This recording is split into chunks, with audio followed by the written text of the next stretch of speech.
Magandang umaga ho sa bawat isa. Ang inawit po ng ating choir ay technically it's a difficult piece. Baka akala po ninyo ang pag-awit po sa choir is just easy. It's not. Ako po ay magpapatotoo na ang maghanda. Naalala po ninyo si Nancy Bico, minsan umattend po siya dito sa atin, dumalaw siya.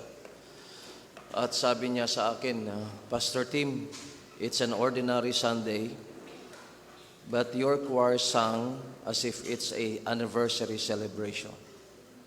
Kaya salamat po sa atin pong choir for their exerting great effort. Matindi po ang kanilang pagsisikap. Tulog pa ho ang iba sa atin, nandito na po sila. Pag Saturday, nakauwi na ang marami sa atin, nasa church pa ho sila, nagpa-practice. How great thou art. I hope you will always remember that, na ang ating Diyos po ay hindi po masusukat ang kanyang kadakilaan. At alam niyo mga kasama, ang humility, ang pagpapakumbaba ay nagsisimula sa tamang pagkilala sa Diyos. Kung alam mo ang Diyos ay dakila, kataas-taasang persona, wala po tayong ibang gagawin kundi ang magpakumbaba sa ating Panginoon. Ngayon pong umaga, I've been struggling with the thought of preaching on family. Now, I've been preaching for the last 2 Sundays on the letters of Christ to the 7 churches. We need that bilang iglesia. Because as I have said, ang pag-aaral ng liham ng Panginoon sa 7 iglesia sa Asia Minor ay mahalaga para sa pastor at sa mga miyembro upang ating makilala ang mga major problems. Those are major problems which the Lord Jesus Christ discussed with the 7 churches at binigyan niya po ng lunas. Pero i-skip muna ako dyan. I will have to go back on matters of the family. Let's go to 1 Samuel chapter 4. Ang atin pong pag-aaral will be based on 3 chapters, 1 Samuel 2, 3, and 4. But I'll be reading 1 Samuel. Basahin po natin I'll start with chapter 4.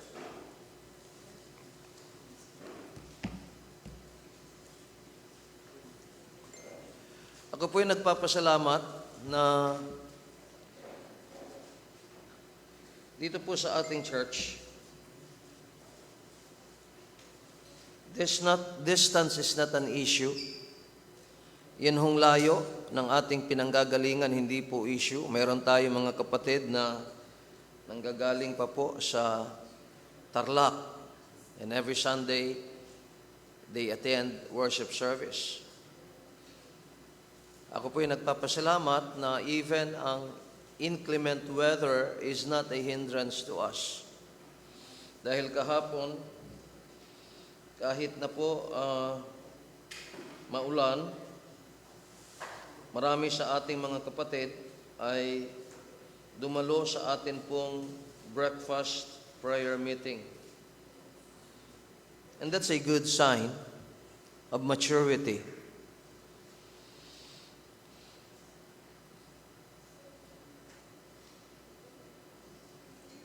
Pero ang isang Kristiyanong dapat lumago, napakaraming dahilan why he could not come.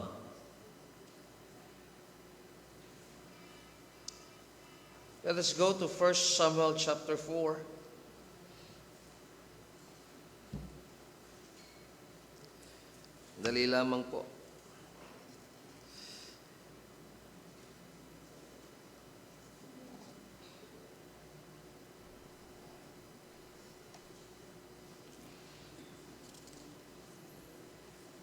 I'll be reading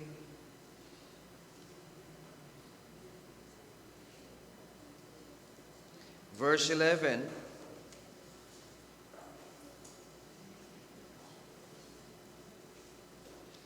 verse 18 up to the last verse. And the ark of God was taken. The ark of God is the symbol of God's presence. Yung arko ng Diyos, or the ark of the covenant, that is a symbol of God's presence in the nation Israel. And that's a very important piece of furniture inside the tabernacle. Napakahalaga pong gamit po yan sa loob po ng tabernakulo. And the ark of God was taken. Nabihag po ang arko ng Diyos. And the two sons of Eli, Hophni and Phinehas, were slain. Let's go to verse 17. Let's start with verse 17. And the messenger answered and said, Israel is fled before the Philistines. And there has been also a great slaughter among the people, and thy two sons also, Hophni and Phinehas, are dead, and the ark of God is taken. What a sad news brought to Eli, the high priest, that Israel was defeated by the Philistines. His two sons were slain. At ang pinakamabigat na balita, the ark of God was taken captive. And then in verse 18, and it came to pass when he made mention of the ark of God, ito po yung pinakamasaklap na balita. Nung mabanggit po ang arko ng Diyos, that he fell from off the seat backward by the side of the gate, and his neck brake. Nag-collapse ang 98-year-old na high priest, nabarog ang kanyang ulo, nabali ang kanyang lieg, and he died. And he was an old man and heavy, and he had judged Israel 40 years. And his daughter-in-law, Phinehas' wife, was with child, near to be delivered. And when she heard the tidings that the ark of God was taken, and that her father-in-law and her husband were dead, she bowed herself, and travailed, for her pains came upon her. And about the time of her death, the women that stood by her said unto her, Fear not, for thou hast borne a son. But she answered not, neither did she regard it. And she named the child Ichabod, saying, The glory is departed from Israel, because the ark of God was taken, and because of her father-in-law and her husband. And she said, The glory is departed from Israel, for the ark of God is taken. May the good Lord bless the reading of His words. Manalangin po tayo. Panginoong Diyos, mahirap po ang pumarito sa araw na ito. This is a very unusual day because of the inclement weather. Pabago-bago po ang panahon. Subalit, salamat po sa iyong biyaya na kami nakarating. Salamat po sa iyong tulong sa amin. At nawa, O Diyos, ay pagpalain niyo po ang aming pag-aaral. Pukawin niyo, O Diyos, ang aming puso, isip. Turuan niyo po kami ng mga katotohanang dapat naming matutunan. Tulungan niyo ako sa pangangaral, tulungan niyo ang bawat isa sa pakikinig. Patawad sa lahat ng aming mga sala at lahat po ng aming gagawin naway magdulot ng kalaguan sa bawat isa sa amin at magdala ng kalawalatian sa inyo, Panginoong Diyos. Amin pong hinihiling ang lahat ng ito sa ngalan ng Panginoong Hesus, ito'y aming dalangin. Amen. Maupo ang lahat. Ang paksa na atin pong pag-uusapan ngayong umaga ay may kinalaman sa mga magulang, particularly sa mga ama. Marami ho tayong ama sa ating kalagitnaan. At alam ko, darating ang panahon, itong ating mga binata ay magiging ama din po sila dahil sila'y mag-aasawa, magkakaroon ng mga anak. O magkakaroon ng anak, at least one. Kaya mahalaga po ang ating paksang pag-uusapan. Ito pong ating binasa mga kasama ay isang malungkot na panahon sa Israel, sapagkat una, natalo po sila ng mga Pilistino. They were defeated by the Philistines. Twice they were defeated. The first time na sila po ay natalo, sinisisi nila ang Diyos. Ito pong gusto ko pong sabihin po sa inyo, huwag kailanman po natin sisihin ang Diyos. Hindi po siya ang ugat ng atin pong katalunan. Ang katotohanan po, ang kalooban po ng Diyos sa kanyang mga anak na tayo po ay magtagumpay. Sa kanilang sinisi ang Diyos sa kanilang katalunan at meron po silang superstitious belief o pamahiin. Sabi nila, kunin natin ang Ark of the Covenant or the Ark of God, baka yun ang kulang sa atin. So they brought the Ark of God into the battlefield at nung dumating po yung Ark of God, sila'y nagsigawan, kaya natakot ang mga Pilistino. Naku, yan na ang tumalo sa mga taga-Ehipto. Kaya ito pong mga Philistines, nagpakatibay sila. The word quit means be courageous. Sabi nila sa isa't isa, magpakatapang tayo. Hindi dapat tayo maging alipin ng mga Hebreyo kung paano sila naging alipin sa atin. But lo and behold, they were defeated. Hophni and Phinehas, the sons of Eli the high priest, were slain, napatay, and the ark of God was taken. At nang malaman nga ito ni Eli the high priest, siya din po ay namatay. I would like to tell you, yun pong ipinangalan sa anak ni Phinehas na Ikabod, yan po ay nagsasalarawan ng kalagayan ng Israel.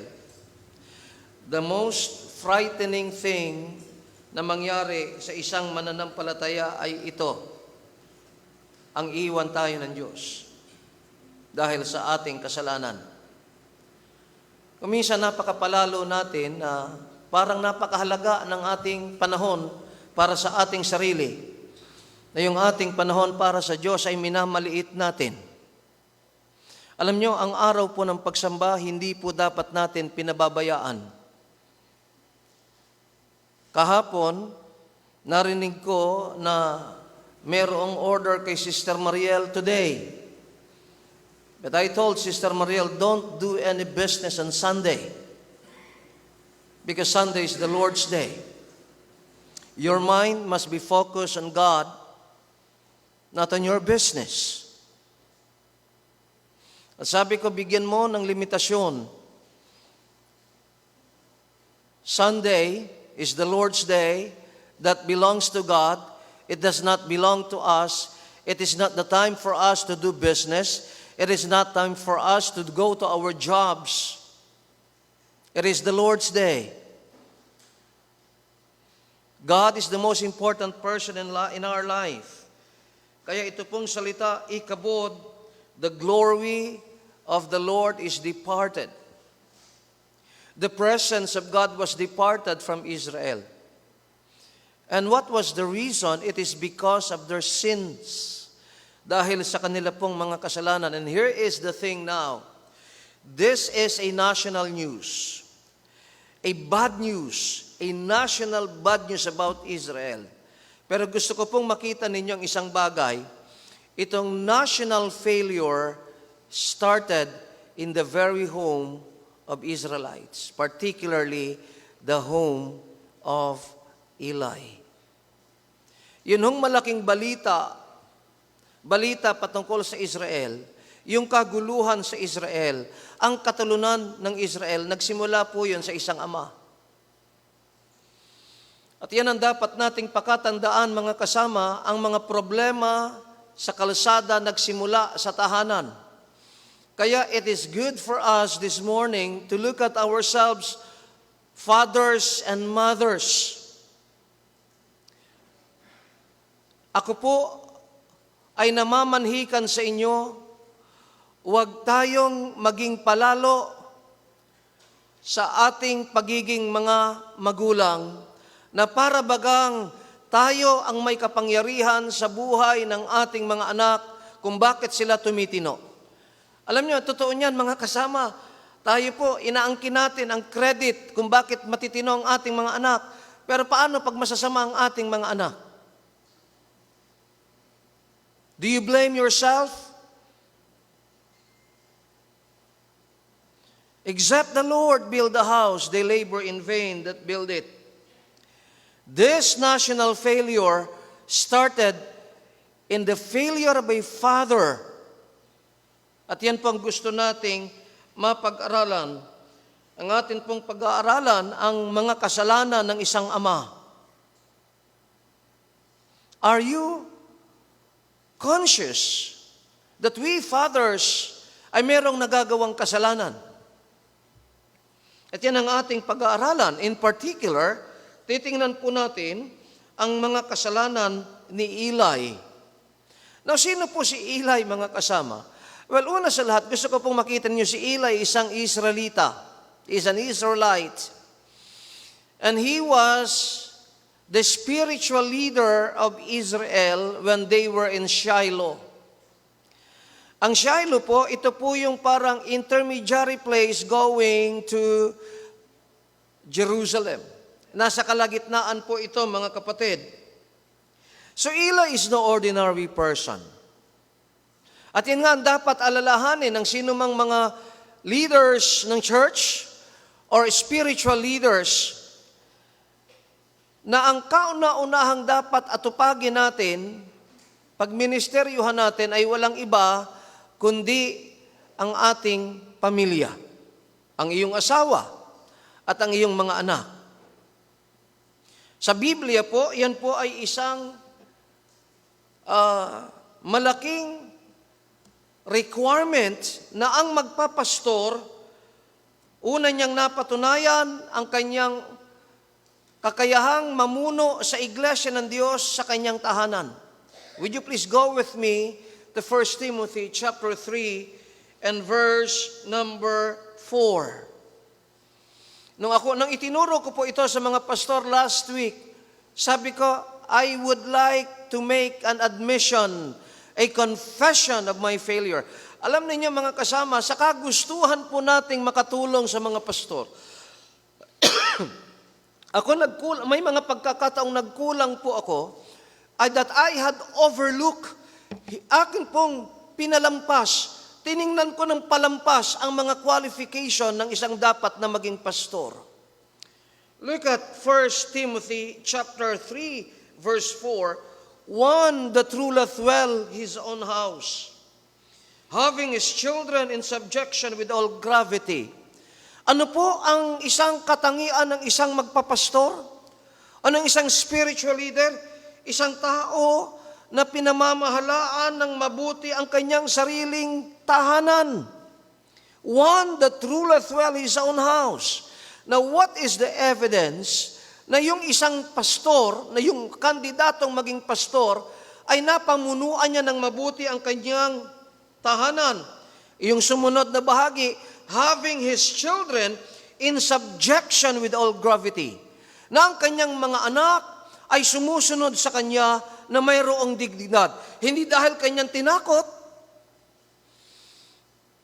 tama ang kanilang pagsunod. Alam niyo, ito mababanggit ko ito mamaya, pero gusto ko lang mapauna. Hanggat ang ating mga anak, mga kapatid, ay hindi naligtas, expect na mag-misbehave ang mga yan. Magiging mali ang asal niyan. Ang ating mga anak, pag hindi naligtas yan, matino lang yan pag nandyan tayo. Sumusunod lang yan dahil takot sa atin. Pero paano pag nasa school na yan? Paano pag nag-iisa sa silid yan? Paano sa panahon ng kadiliman, nag-iisa siya? Kaya nang sinasabi rito ni Paul, having his children in subjection with all gravity. Verse 5, for if a man know not how to rule his own house, how shall he take care of the church of God? Kung hindi niya kayang i-manage ang kanyang sariling pamilya, paano niya i-manage ang iglesia ng Diyos? The house of God. Now, binanggit ko po ito because I want us to understand the significant value of a father to his family. Now, what are the sins of Eli? Here's the first one. Eli ignored and neglected the spiritual life of his sons. Pinabayaan at hindi binigyang pansin ni Eli ang kalagayang espiritual ng kanyang mga anak. Pansinin po ninyo ang talatang 12 sa unang Samuel kabanatang 2. 1 Samuel 2:12. Now the sons of Eli were sons of Belial, they knew not the Lord.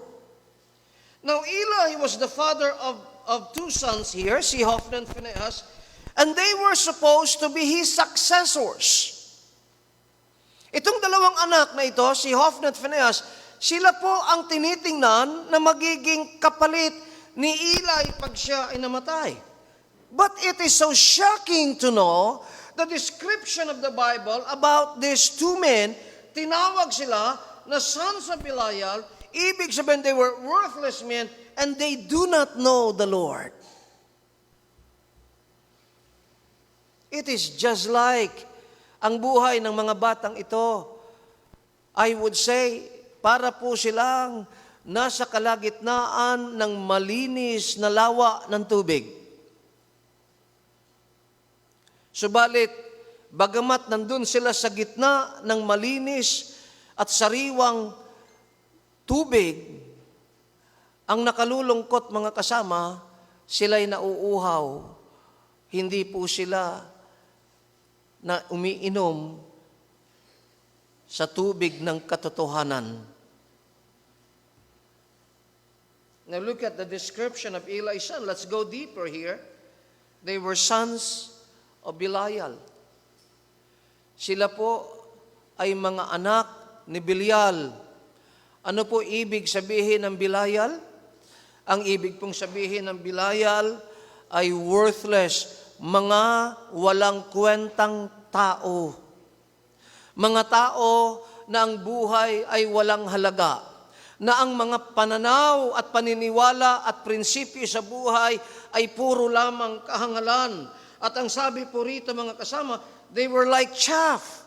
Alam nyo, kagaya lamang po sila ng ipa. Alam niyo ang ipa? Imagine po ninyo, meron akong hawak na palay. Ang palay po, yung sa labas, ang tawag na ipa. Okay? Sa loob po niyan ay ang bigas. Pag inalis mo ang bigas sa palay, ang matitira ay ipa, basyo, walang halaga. Listen, ganyan ang mga anak ni Eli, mga walang kwentang tao, sila'y kagaya ng ipa. They were ungodly men. Irreligious, impious, irreverent, who do not fear God. At ang mabigat pa, they knew not the Lord. Hindi nila kilala ang Panginoon. Ang tatay nila, mangangaral, tagapangalaga ng banal na kasulatan ng panahong yaon. Pero ang nakalulungkot, wala silang alam sa Panginoon. Hindi nila nakikilala ang Panginoon. Pakatandaan po ninyo ito, pag hindi natin kilala ang Panginoon, tayo'y gagawa ng masama. Yan po ang mababasa ninyo. Let me show to you the verse. Ayoko po na hindi niyo nakikita ang aking sinasabi. Would you please go to Judges chapter 2. Please go to Judges chapter 2. And I want you to notice verse 10. Okay? Now, it's not on my PowerPoint. I want you to open your Bibles. Pag hindi mo kilala ang Panginoon, gagawa ka ng masama. Look at verse 10. And also that generation were gathered unto their fathers. Nangamatay na yung mga matatanda, yung mga nakakilala sa Panginoon, yung mga naglilingkod sa Panginoon. And there arose another generation after them. Anong katangian? Which knew not the Lord. Yan po ang aking ikinakatakot at yan po ang aking iniiwasan bilang pastor, na yung next generation, hindi kagaya ng mga taong ito na hindi nakakilala sa Panginoon, who knew not the Lord, nor yet the works which He had done for Israel. Hindi kilala ang Panginoon at hindi nila alam ang ginawa ng Panginoon para sa Israel. Now look at verse 11, anong kanilang ginawa? Because they knew not the Lord, because they do not know what the Lord had done for them, and the children of Israel did evil in the sight of the Lord. Now listen very carefully. Expect this. This will be the trend. This will be the course of the life of people. If they do not know the Lord, they will do evil. Pag hindi nila kilala ang Panginoon, gagawa sila ng masama.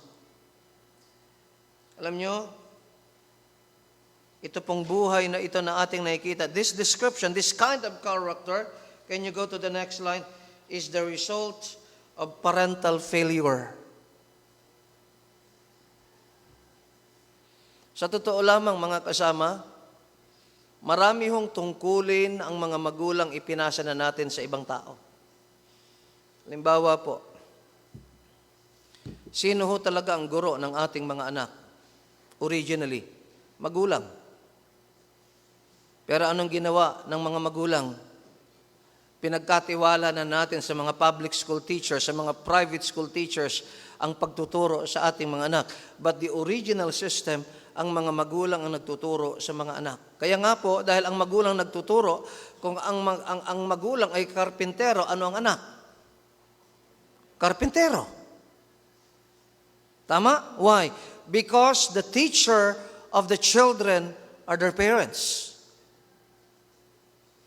Kaya si Jesus Christ bilang tao, karpintero siya sapagkat ang kanyang stepfather, si Joseph, ay karpintero. Ganon din po sa church.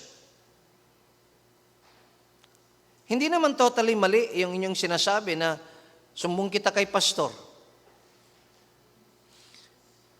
Sumbong kita kay pastor. Kahit nga si Mark tsaka si Ruby, nagbibiroan sila eh. Sinasabi daw ni Mark kay Ruby, pag matigas ang ulo ni Ruby, I'll tell Pastor Tim about what you're doing. Pero ang totoo po niyan, mga kasama, kayong mga magulang ang pangunahin na may tungkulin sa pagdidisiplina, sa pagtuturo, pagdidisiplina sa inyong mga anak. Pero ang church po, katuwang ng iglesia, ng pamilya. Dapat po nagtutulong ang church at ang home. Hindi dapat nag-aaway ang church at ang home. There should be no rivalry and competition between the church and the home. Hindi ho magkalaban ang church, hindi magkaribal. Kaya nagkakamali kayo mga magulang pag pinararatangan ninyo ang inyong mga anak, puro na lang kayo church, puro na lang kayo church. Una sa lahat, hindi ho natin kinukonsinti na masipag ang inyong mga anak sa church, tamad sa inyong bahay. We do not approve of that here. Katotohanan po, ito, naikukwento ko ito lagi, noong akin pong ginagabayan si Frankie, lagi kong sinasabi sa kanya, kung hindi mo kayang igalang ang iyong ama, huwag mo akong igalang. Why? Kasi kinikilala ko, mga kapatid, ang malaking tungkulin at responsibilidad ng isang ama ng tahanan. But I want you to notice, itong nangyari sa mga anak ni Eli is actually this is the result of parental failure. The life of his children, can you go to the next line, is a manifestation of Eli's parental failure. Yung buhay ng kanyang mga anak, ito po ay nagpapahayag, mga kasama, ng kabiguan ni Eli bilang ama, bilang pinuno ng kanyang pamilya. Sumunod po, I want you to understand, ito nakalulungkot, si Eli failed in one of the greatest role, if not the greatest role, he played in this life. Alam niyo mga kasama, I have said this so many times, that there is no substitute for success in the home. Alam niyo mga kapatid, hindi ko binibilang na ako'y tagumpay kung ang aking mga anak, kung ang aking pamilya, they are failure in their life and their Christian life. I could not consider myself as a person of success. In fact, the greatest commendation, ang pinakamataas para sa akin, from amongst people, na papuri, hindi yung nanggagaling sa kapwa ko, pastor. The greatest commendation I would consider na tatanggapin ko o pinahahalagahan ko, yun hong sasabihin ng aking pamilya. You know why? Because my children and my wife, they know me so closely. They see me almost 24 hours a day. 24/7. Alam nila kung ano ako. Alam nila yung galit ko. Alam nilang kasiyahan ko. Alam nilang namumutawi sa aking bibig. Alam nila anong ikinatutuwa ko. Alam nila anong ikinalulungkot ko. They know me up close and personal. Pero nag-fail si Eli sa isa sa pinakamahalagang tungkulin sa buhay, ang pagiging ama. Since parental duty is a great duty, it therefore brings great accountability. One day, we will stand before God. Yung mamagat na tungkulin mo bilang ama, mananagot ka sa Panginoong Diyos. Ano po ang parental duties po natin with regards to the spiritual life of our children? Well, it is understandable. It is given na tungkulin natin, bigyan ng maglagay ng pagkain sa pagkainan, bigyan ng damit ang ating mga anak, bigyan ng tulugan ang ating mga anak, pero hindi po yan ang exclusive duties ng pamilya, ng mga magulang. Meron po tayong spiritual duties sa ating pong mga anak. Number 1, na dapat na maalala natin, we should seek the salvation of our children. Atin pong sikapin, tulungan natin sila na sila'y maligtas. This responsibility is for greater than development of social refinement. Ito pong tungkulin ito na dalhin natin sila sa Panginoon upang sila'y maligtas. Mas mataas pa ito at mas matingkad ito, mas kailangan ito sa tinatawag nating social refinement. Yun bang kaayusan sa pagkilos? Alam niyo, sa totoo lamang, you can have a very refined conduct. But how about your heart? Alam niyo, ang tunay na maayos na buhay, magsisimula po yan sa pagiging born again, sa pagiging ligtas. Kaya in Acts chapter 16 verse 31, sabi ho rito, and they said, believe on the Lord Jesus Christ, and thou shalt be saved in thy house. Sumampalataya ka sa Panginoong Kristo, maliligtas ka. Ano pong sumunod? Siya lang ba? Hindi, pati ang kanyang pamilya. Iyon ang plano ng Diyos. Forget about social refinement kung hindi naligtas ang ating mga anak. Maayos lang magsalita yan, pero bulok ang puso. Bulok mag-isip. Kapuri-puri ang panglabas na anyo, pino kung kumilos, marunong gumamit ng kubyertos, marunong paano ilagay matapos siyang kumain, na pinagsasama ang dalawa, at pag halimbawa, may kasamang halimbawa, mataas na tao, pag tumigil na yung guest of honor, titil, you're so good in social refinement. But how about in his heart? They must be saved. Dapat hanapin natin ang kaligtasan ng ating mga anak. We should bring them to the Lord to be blessed. Hindi lamang po na sila, we should seek their salvation, kundi dalhin natin sila sa Panginoon para sila'y pagpalain ng Diyos. Look at Matthew chapter 19, verse 13 and 14.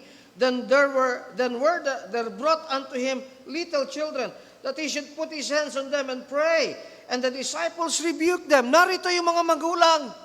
Naniniwala sila sa Panginoong Kristo. Kanilang inilapit, dinala ang kanilang mga anak sa Panginoong Kristo upang ipatong niya ang kanyang kamay. And what is that? What is that? The laying on of hands is about the blessings of the Lord be upon them. Now, do we do that? Alam niyo dito po sa ating church, ayaw natin that you send your children to the church.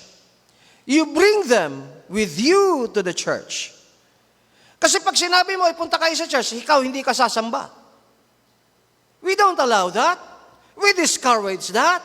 Gusto natin mga kasama, tayo mismo, dinadala natin ang ating mga anak sa bahay-sambahan, ilapit natin sila sa Panginoon. Kagaya po ng mga magulang na ating nakita dito, pero hindi naintindihan ng mga alagad. Pinagalitan nila yung mga nanay dahil ang pakiramdam nila ginugulo niyang Panginoon. Alam niyo mang nangangaral ang Panginoon, huwag niyong guluhin. Pero nung sabi ng Panginoon in verse 14, but Jesus said, suffer little children and forbid them not. Hayaan ninyo ang mga paslit na bata at huwag ninyo silang pagbawalan to come to me, for of such is the kingdom of heaven. The greatest thing that can ever happen in the life of your children is not to finish college with honors, kundi sila ay maligtas. Yan ang pinakamalaki, pinakadakilang mangyayari sa buhay po ng ating mga anak. Bring them to the Lord, for of such is the kingdom of heaven. Now supposing si tatay naligtas, si nanay naligtas, si kuya naligtas, o si uncle naligtas. Hindi naman agad naliligtas lahat eh. Naalala ko sa kabanatuan, mayroong isang pamilya, lahat nagsisimba o sumasamba, pero yung anak na isa, hindi naniniwala sa Diyos, mukhang galit sa mga iglesia. Marahil meron po siyang bad experiences sa kanilang dating iglesia na kinabilangan. Pero here is now the thing. Can you go to the next line? Everyone in the family who experience salvation should be united. Dapat nagkakaisa. Bawat isa sa inyo na naligtas, dapat ay magkaisa at magtulong-tulong in seeking the salvation of a lost loved one. Can you imagine, mga kapatid? Kung sino pa mga Kristiyano, sila papasaway. Paano maniniwala yung mga unsaved nating loved ones na kayong mga Kristiyano in the family, hindi nagkakaisa, kayo palaging nag-aaway, kayo palagi ang nagtatalo. Let me give an example of this. Everyone in the family experience salvation should be united in seeking the loss of a lost loved one. Look at verse number 5 of 1 Timothy chapter 1. Ito po sabi ni Paul, when I call to remembrance, wika niya, the unfeigned faith that is in thee, which dwelt first in thy grandmother Lois and thy mother Eunice, and I am persuaded that in thee also.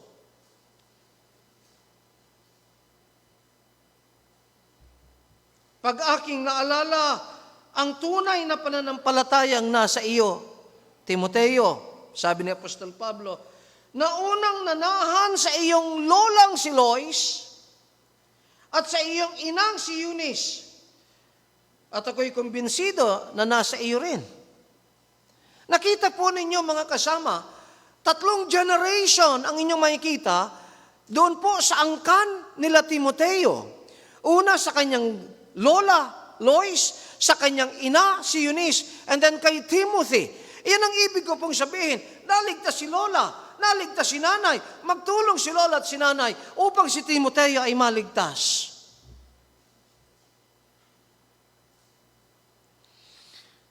Hindi ho kung tayo pa mismo namiminta sa isa't isa.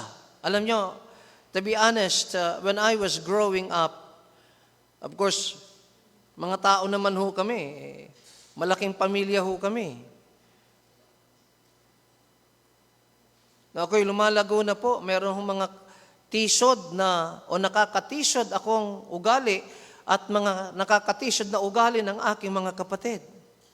There was one time, katatapos lamang ng evening service, pag uwi ko po sa bahay, kami ng aking kapatid, si Sister Ruth, nag-away kami.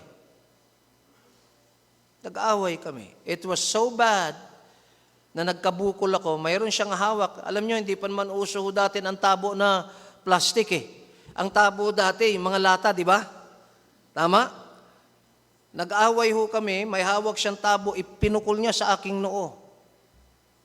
Pero hindi ho ako nasaktan doon sa bukol, nahiya ko dahil parehas kaming Kristiyano, pero hindi kami nagpigil ng aming mga galit. Alam nyo, yung pangyayaring yon ay aking tinandaan.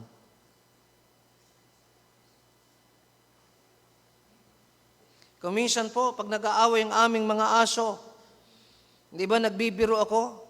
Tigil niyo yan, Christian family tayo.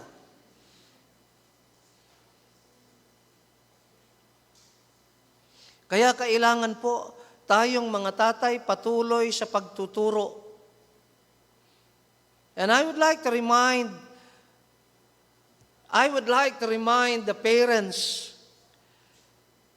the most neglected people sa ating buhay ang ating pamilya. We teach others, pero we neglect our children. Ephesians 6:4, sabi rito ni Paul, "And ye fathers, provoke not your children to wrath." Huwag niyong gagalitin ang inyong mga ama, huwag niyong gagalitin ang inyong mga anak, but bring them up in the nurture and admonition of the Lord. The word nurture here in Greek is a very beautiful word. Yun pong salitang nurture po dito ay pagtuturo upang umigi ang kanilang karakter. Sa isa pong lexicon, instruction that results to increase of virtue. Ito daw po'y pagtuturo upang yung mabubuting katangian ay dumami o lumago. Bring them up in the nurture. And for this to happen, mga kasama, ang tatay ay dapat maalam sa Biblia at ang tatay mismo ay ihemplo ng kanyang mga anak. Fathers, let me challenge you. Dapat po manghina tayo, o dapat po mahiya tayo, na yung ating asawa mas aktibo pa sa atin, na tayo ang mga lalaki, mas aktibo pa ang ating misis. Alam niyo, mayroong mga mister, hindi mo pwedeng pag-alagain ng mga anak. Pero pag sinabi ng pastor, mamaya may soul winning tayo, sasabihin agad ng tatay, oh, sige, sumama ka na. Sasabihin sa misis niya, sumama ka na sa soul winning, ako na mag-aalaga ng mga anak. But during other times, kasi trabaho mo yan, ingatan mo. Pero pag sa gawain ng Diyos, come on, wake up, husbands. You are the leader, not the wife. And if you are the leader, let it be na makita sa atin ang ating pamumuno, hindi tayo namumuno positionally and only on the title. Yan pong isang bagay na lagi kong sinasabi sa mga pastor. Don't be a positional leader. Don't be a leader only because of your title.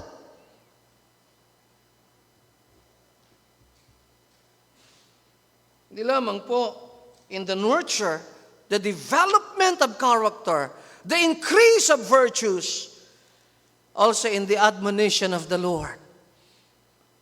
Alam niyo, admonition, warning po ito eh. Alam niyo, pag nagwa-warning po tayo, kinikilala natin ang Diyos ay banal. At yun pong giving of admonition, it shows that we have the fear of the Lord. Anak, wag kang lalayo sa Panginoon. Eh, paano kung tayo mga tatay ang lumalayo sa Panginoon?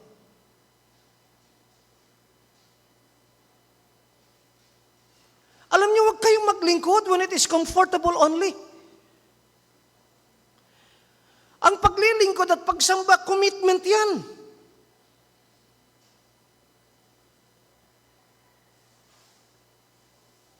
Let's go to the next line. We are to teach our children to love the Lord. Turuan natin ang ating mga anak na mahalin ng Panginoon. To know His Word. To know His work so that they will put their trust and hope in God. Ito po ay pinagsama-sama ko in one sentence ang isang spiritual, ang mga spiritual duties natin sa ating mga anak. Deuteronomy chapter 6, verse 4, 5, and 6. Ito po sinabi ng Panginoon through Moses, Hear, O Israel. Tawag po dito ng mga Israelita, Hatikva. They recite this. Hear, O Israel, the Lord our God is one Lord, and thou shalt love the Lord thy God with all thy heart, and with all thy soul, and with all thy might. And these words which I command thee this day shall be in thine heart.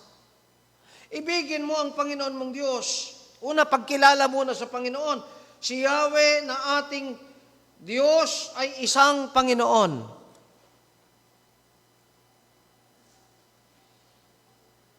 Sumunod ang gagawin natin. Mahalin natin ang Diyos. Ang Panginoon mong Diyos ng buong puso, ng buong kaluluwa at ng buong kalakasan. Verse 6, And these words which I commanded this day shall be in thine heart, not just on your lips, kundi nasa inyong puso.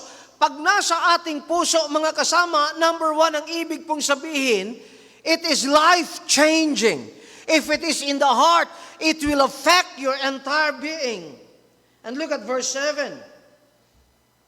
And thou shalt teach them diligently unto thy children. Parents, listen to this. Ituturo nyo ang utos na ito ng may sipag sa inyong mga anak. And shall talk of them when thou sittest in thine house. Ikukwento niya ito pag kayo nakaupo sa inyong bahay. And when thou workest by the way, and when thou liest down, and when thou risest up. Alam niyo po, I think napapansin ni Joshua, whenever kausap ko yung kanilang anak, I always pray for her. At ako yung nagtuturo kahit hindi nakakaunawa pa yung bata. I talk to her, and I will always pray for my granddaughter.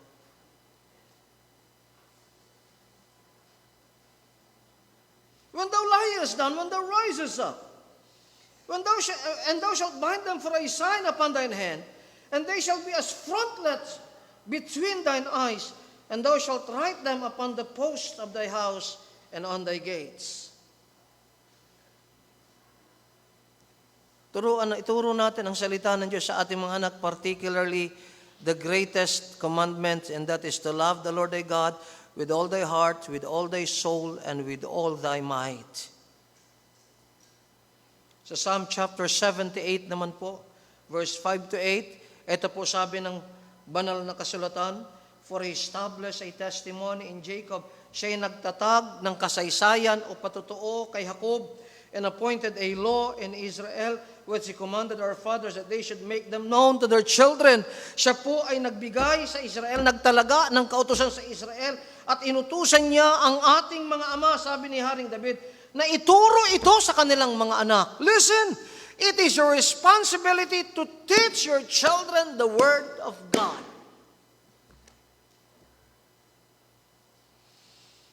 That the generation to come might know them, para yung darating na salin ng lahi, malaman nila ang mga ito, even the children which should be born, who should arise and declare them to their children. Verse 7, that they might set their hope in God, and not forget the works of God, but keep His commandments. Alam nyo, the only way ang ating mga anak ay hindi maging kagaya natin nung tayo mga hindi pa mananampalataya is to teach them the Word of God. Look at verse 8. And might not be as their fathers, a stubborn and rebellious generation, a generation that set not their heart aright, whose spirit was not steadfast with God.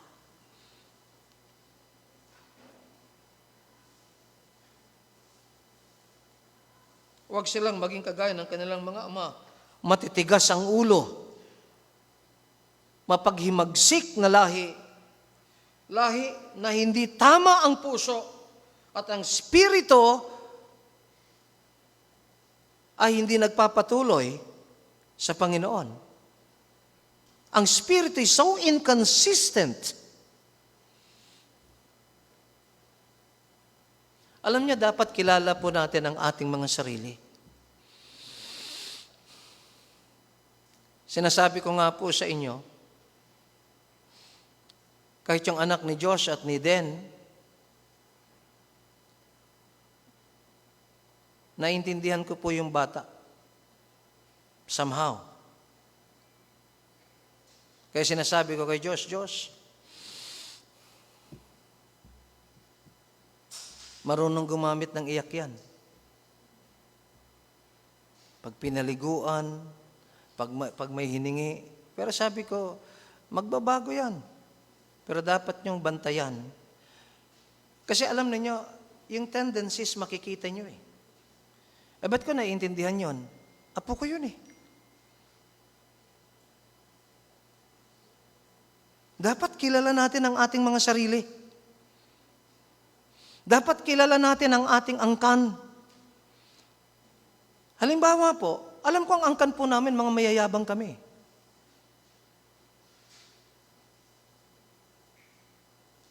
Kasi nakikita ko yung aking mga pinsan, magagaling eh. Magagaling magsalita, magagaling magpaliwanag. Anong titingnan ko ngayon sa aking mga anak? Iba sila sa akin? Meron na akong hint, meron na akong clue anong magiging anak ko. Nanggaling sa akin yan eh. At magiging babala kung ano ako, paano ko gagabayan ng aking mga anak. Pero ang problema mga kasama, pag wala tayong recognition kung ano tayo. Kaya maganda nag-aaral tayo ng Bible, nananalamin kasi tayo eh. Naku, mali talaga. Kahit man naman ginawa ng kanununuan natin, pero kung mali sa Biblia yon, huwag niyong gayahin yon. Are you listening? Ulitin ko. Kasi ganyan ang lahi namin, Pastor. Mali nga eh. Kaya hindi natin pwedeng sabihin, ganyan ang ugali ko. Ano magagawa ninyo? Wala kaming magagawa, kundi layuan ka kung ganyan ang gusto mo.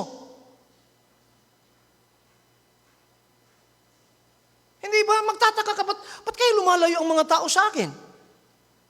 You should have known it. Yan ang sinasabi ko kay Balieta dati. Ang leadership mo, ang personalidad mo, it repels people instead of attracting people to you. You are a leader, you are a preacher. You should be attracting people to yourself. Just like the Lord Jesus Christ. Just like David when he was a fugitive. Nung siya'y parang puganting tinutugis ni King Saul, maraming taong lumalapit sa kanya. Why? Because his character was attractive. Alam niyo, ang mabigat dyan, na mamana ng ating mga anak ang ating ugali.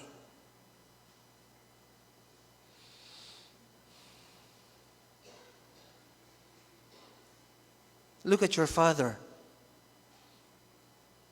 and look at yourself. How different are you from your father? Pero alam niyo, pag hindi kayo nag-ingat, you will follow the example of your father, good and bad.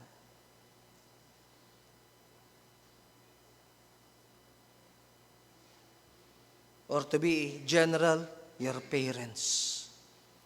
Alam nyo, sa maniwala kahit sa hindi, mahiyain po ako. Kaya nga ayaw ko mag-Sunday school ho dati kasi pinababasa ako eh. Pag pinabasa nyo ako, nag-i-stutter ako, nauutal ako, napapahiya ako. Pero bakit ako ganon? Ang nanay ko po kasi, napakamahiyain, napaka-timid ng nanay ko. Namana ko yan. Kaya, kailangan kong labanan yung namana kong katangian galing sa aking ina. Si Jeremy, ganun din. Dahil ako'y mahiyain, namana ni Jeremy. Si Jeremy, alam ko, nag-struggle siya nung high school. Bakit mahiyain siya? But he needs to overcome what he got from me.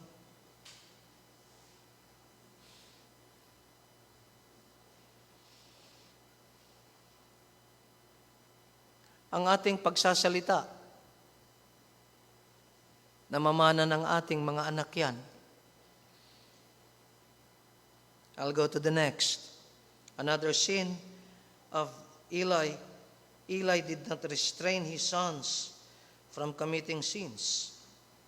Look at 1 Samuel chapter 3, verse 13.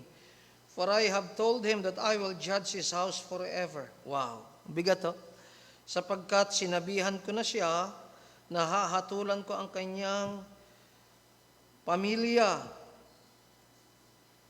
ng walang hanggan. Why? For the iniquity which he knoweth, because his sons made themselves vile, and he restrained them not.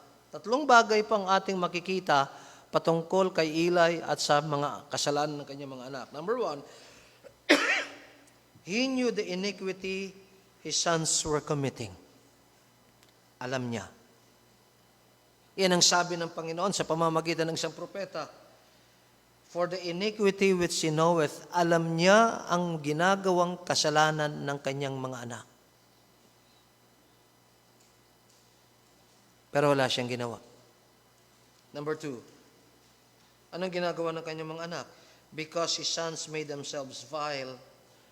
Ginawa nilang masama ang kanilang mga sarili. Nung si Den ay teenager, totoo po niyan, may mga pagkakataong nasasabunutan ko siya. Pag siya'y nagsalita ng masama sa kanyang kapwa.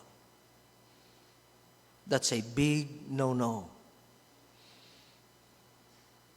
And of course, she would justify. Kasi siya eh. Now, kamakailan kinausap ko ang mga young people, I want you to watch out what you're saying. Bantayan ninyo anong inyong pinagsasabi. Nakakatanda sa inyo, igalang nyo.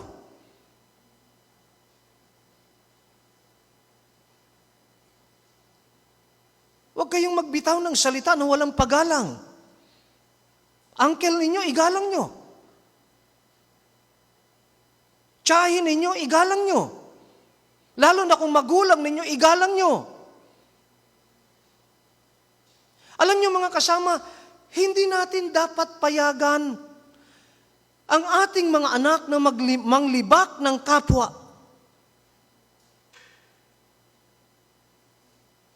Alam niyo mga kasama, nung kasagsagan ng problema, nalaman ko na mayroong group chat ang aking family.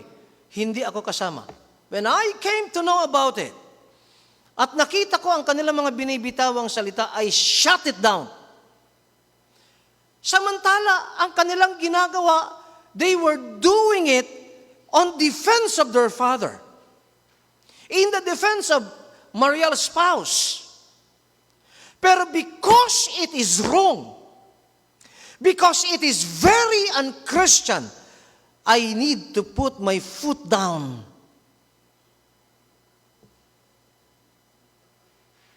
Hindi porke ipinagtanggol tayo, kahit ano na ang sinasabi, okay lang sa atin. His sons were defiling themselves. Ginagawa nilang masama ang kanilang mga sarili. And he was doing nothing. And you know, what's the mindset of this kind of father? Binibili niya ang kanyang anak, binibili niya ang pag-ibig ng kanyang mga anak. O sa mas masakit na salita, inuuto niya ang kanyang mga anak. Ayaw niyang i-correct. Iyan pong ikatlo, he restrained them not. Hindi niya pinigilan ang kanyang mga anak sa paggawa ng masama. Sumunod pong kasalanan ni Eli. Eli honored his sons more than he honored God. Oh, what a sin it is. Sabi ho rito, wherefore kiki at my sacrifice and at mine offering which I have commanded in my habitation, and honorest thy sons. Can you go to the verse, please? To make yourselves fat with the chiefest of all the offerings of Israel, my people. Wherefore the Lord God of Israel saith, I said indeed that thy house and the house of thy father should walk before me forever. But now the Lord saith, be it far from me. For them that honor me, I will honor, and they that despise me shall be lightly esteemed. Ang nagpaparangal sa akin ay aking pararangalan, pero yung hinahamak ako, hahamakin din siya ng Diyos. Hahamakin din siya ng Panginoon. Alam niyo, isipin po ninyo, ang custom po ng mga pari o ng mga saserdote, okay? You follow me very carefully here. Pag nag-aalay po sila ng karne, meron hong malaking talyase, may kumukulong tubig, kanila pong iaalay yung karne. Kailangan po ang karne ay yung taba ng karne ay malusaw. Bahagi ng supply ng mga saserdote, yung karning yon. Pero ito ang custom. Meron silang malaking tinidor, parang malaking tinidor, na pag yan po ay inalay na, nilagay na doon sa kumukulong tubig, dapat ang gagawin, malusaw muna yung taba, saka sisikwatin nila yon. Kung anong masisikwat ng malaking tinidor, yun ang kanilang bahagi. Pero alam niyo yung ginagawa ng mga anak ni Eli, si Hophni at Phinehas, pag mayroong mag-aalay, sasabihin nila, kayo, sasabihin ng mga alipin ng mga assistants ng dalawang pari, gusto ng mga saserdote ang karne. Gusto nilang mag-ihaw. Sasabihin ng mga nag-aalay, ay hindi po, ilalagay muna namin, malusaw ang taba, saka kayo kumuha. Hindi. Ang gusto yung hindi pa na ilalagay sa mainit na tubig dahil mag-iihaw sila. Pag hindi mo ibinigay, kukunin ko yan ng persahan. Alam mo ni Eli yun. Pero mas pinahalagahan niya ang kanyang mga anak kaysa sa Diyos. Meron bang ganyan mga magulang? Marami ho. At hindi lamang po yun ang ginawa ng mga anak ni Eli, si Hophni at si Phinehas. Maraming babae ang kanilang sinipingan ng mga panahong yon.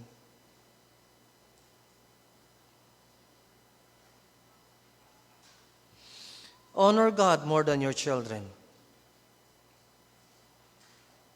Totoo ho, at nakikita naman nila Pastor Josh ngayon ang buhay na sila ay mga magulang na ang kanilang anak ay talagang humihingi ng maraming panahon sa kanila. Pag hindi natutulog ang anak, ang baby, hindi sila makatulog. Pero wag na wag nating sasambahin ang ating mga anak.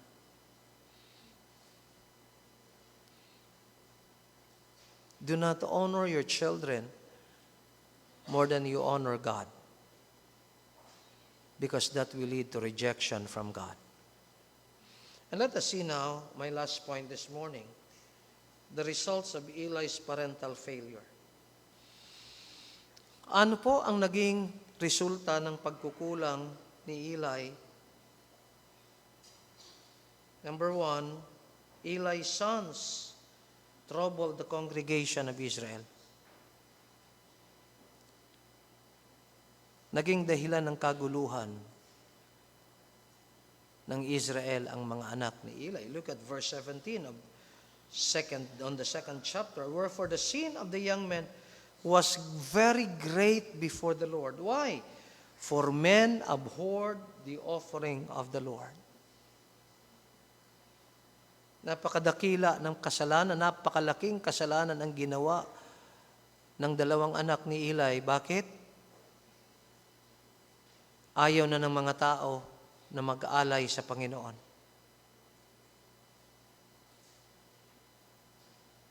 Pag hindi natin tinuruan ang ating mga anak, they will disrupt worship. Ngayon, paano pa sir, maliit pa yung aking anak naglalaro. Sabi, naintindihan natin yan. Intindihan natin yan. Alam niyo, ito po ang aking teorya eh. 2 taon ang iyong anak, sabi mo, pag malaki-laki na, pastor, saka ko dadalhin sa church yan para marunong na. Hindi ho totoo yun. Dalhin mo ng 2 taon ang iyong anak sa church, turuan mo, train up a child in the way he should go, and when he's old, he will not depart from it. Matututo yan.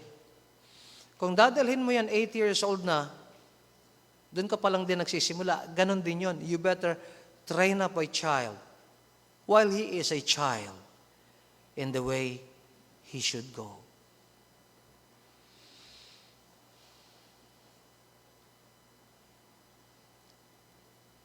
Ginulo ng mga anak ni Eli ang congregation ng Israel. Mag-ingat tayo mga kasama. Lahat tayo, aking pamilya, aking mga anak, ikaw, ang iyong asawa at iyong mga anak, do not trouble the church.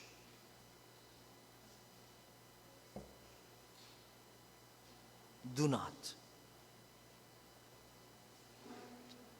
Sapagkat mananagot tayo sa Diyos pag ginulo natin ang church.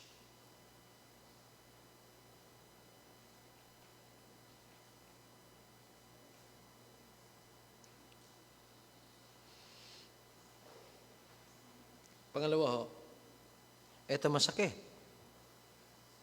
Eli's sons were slain by God. Ang mga anak ni Eli, pinatay ng Diyos. Alam niyo ang kasalanan, mga kasama, pag hindi natin pinagsisihan, for the wages of sin is death. James chapter 1, pag natapos ang kasalanan, kamatayan na ang darating.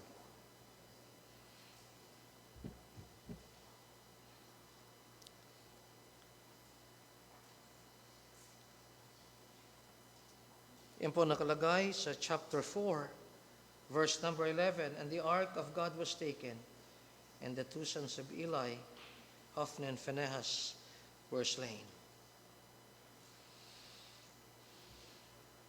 Ikatlong resulta ng pagkukulang ni Eli na isang leader ng Israel, Eli lost the honor and privilege of serving God.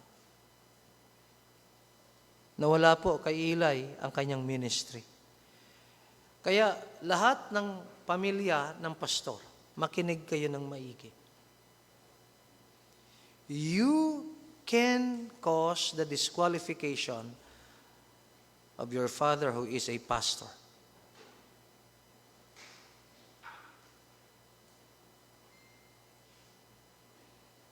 Galing ng diablo eh.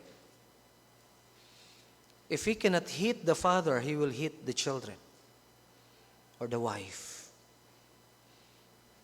Wherefore the Lord God of Israel saith, I said indeed that thy house and the house of thy father should walk before me forever. But now the Lord saith, be it far from me. For them that honor me, I will honor, and they that despise me shall be lightly esteemed. Inalipusta mo, Panginoon? Aalipustahin ka rin ng Diyos. Alam niyo, pag binasa po ninyo yung mensahe ng propetang lumapit sa second chapter, ang sabi ng Panginoon sa pamamagitan ng propeta, walang matanda na matitira sa inyong angkan. Mawawala kayo sa ministry. Mawawala ang ministry sa inyo. Yan ang sinasabi ko kahapon, na ang kasalanan, pag kinubkob ka ng kasalanan, makasarili ka masyado. Hindi mo iniisip ang ibang tao.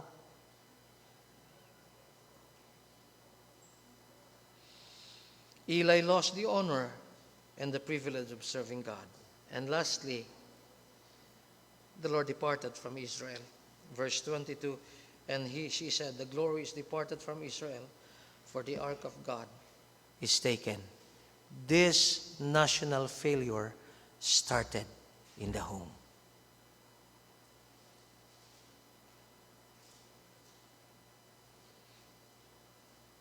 Huwag nating sayangin ang panahon ng kabataan ng ating mga anak to teach them. Minsan, yung apo ni Brother John Salonat, ang pangalan niyan, Brad? Yung lalaki. Maru. Hindi ba may kadugtong pa yan? Mi?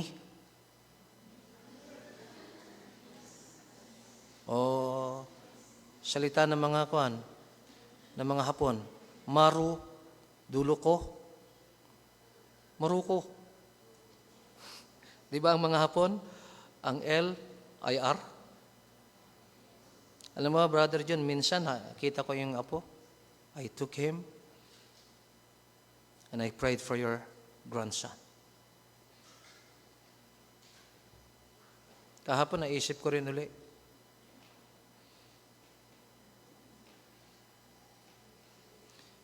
Ang buhay ng ating mga anak ay nasa kamay ng Diyos.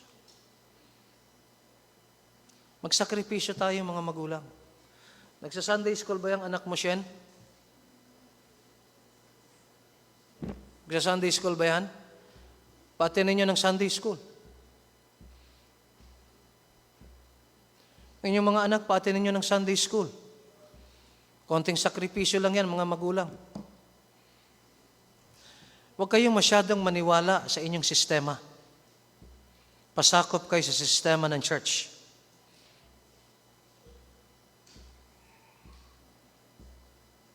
Let them attend Sunday school.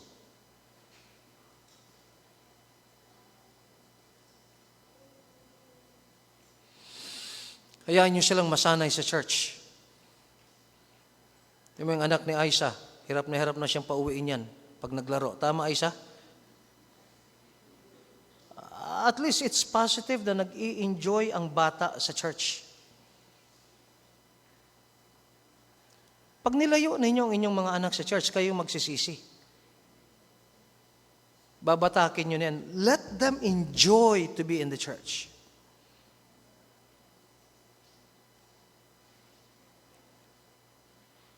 Huwag kayong masyadong magsarili kasi that's the program of the church and let all be inside that system.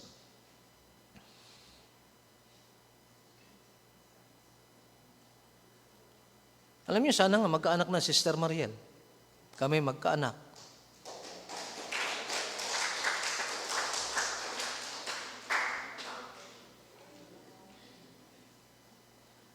Sisikapin ko ang aking anak na sa Sunday school.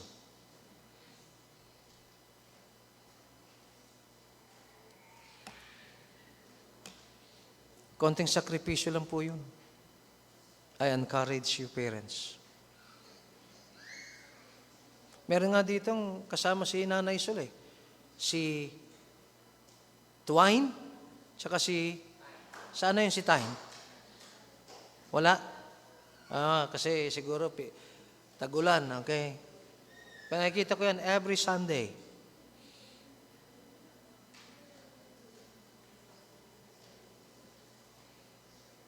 Huwag tayong magkulang mga ama pagdating sa ating mga anak. Sa tuwing makita natin ang kabiguan ng ating mga anak, sa akin mga kasama, kabiguan ng aking mga anak ay kabiguan ko. Saan ako nagkulang?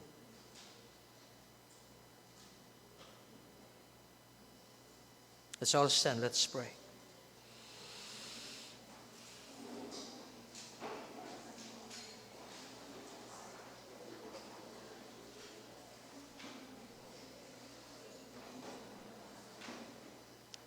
Panginoon Diyos, salamat sa inyong mga salita.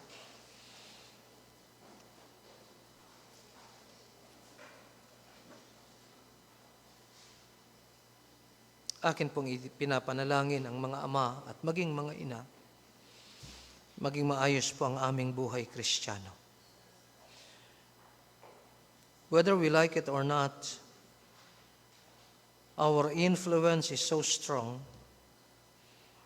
that whatever we do, it becomes right. Whatever we do, kasama na po ang mga masasama. Pag nakita ng aming mga anak ang aming ginagawa, it becomes right in their eyes. Tulungan niyo po na maging maayos po kami. Nakagaya ng sinabi ni Paul, we will follow Christ, and then they should follow us. Patawarin niyo po kami sa lahat ng aming sala at pagkukulang. Tulungan niyo po kami, O Diyos. Dalangin po namin ang aming mga anak maging maayos ang buhay. Una, sila'y maligtas. Sila'y aming maturuan. Sila'y matuto sa inyong mga salita. Matuto silang sumunod sa inyong mga salita. Sanayin namin sila sa matuwid na pamumuhay. Tulungan niyo po kaming mga ama, Panginoong Diyos. Lalo na po, Diyos, ako, sapagkat di lamang po ako ama, ako isa ding pastor. Ingatan niyo ang aking family.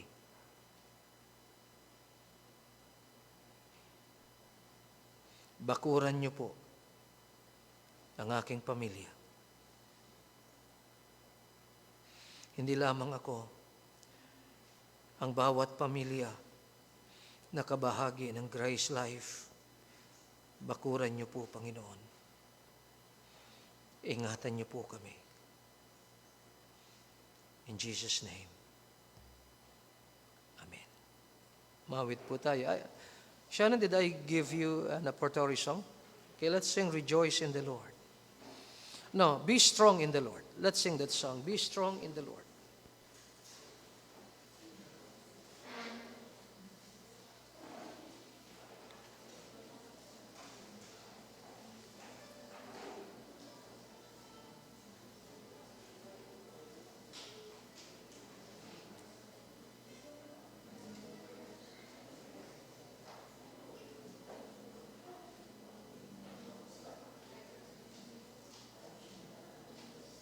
Go.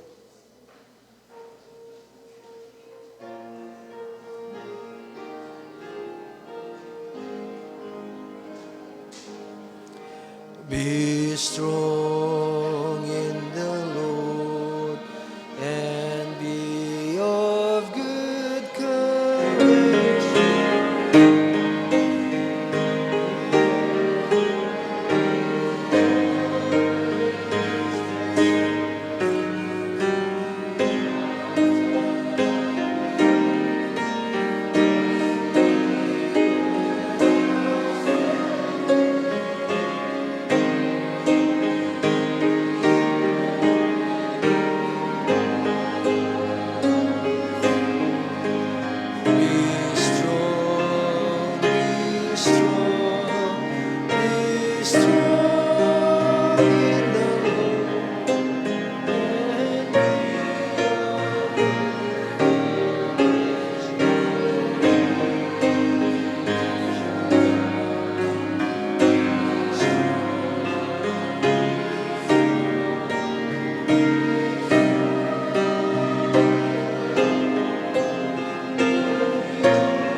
Salamat po, Panginoon Diyos, sa inyong mga salita. Salamat din po sa mga biyaya na iyong ibinigay sa amin. Tanggapin niyo po itong aming mga offerings, Panginoon. Naway maluwalhati kayo sa lahat ng aming pagkakaloob. Dalangin ko na maging tapat kaming iyong mga anak, maging tama ang aming attitude sa aming pagkakaloob, at dalangin ko na magkaroon ng kasapatan para sa pangangailangan po ng iyong gawain. Ipinagtatagubilin ko po ang lahat sa inyo at pagpalain niyo po ang service mamayang hapon at ang mga services po sa iba't ibang dako. Sa pangalan ni Jesus, tayo aming dalangin. Amen. Magandang umaga po. Magkamayan po tayo sa isa't isa.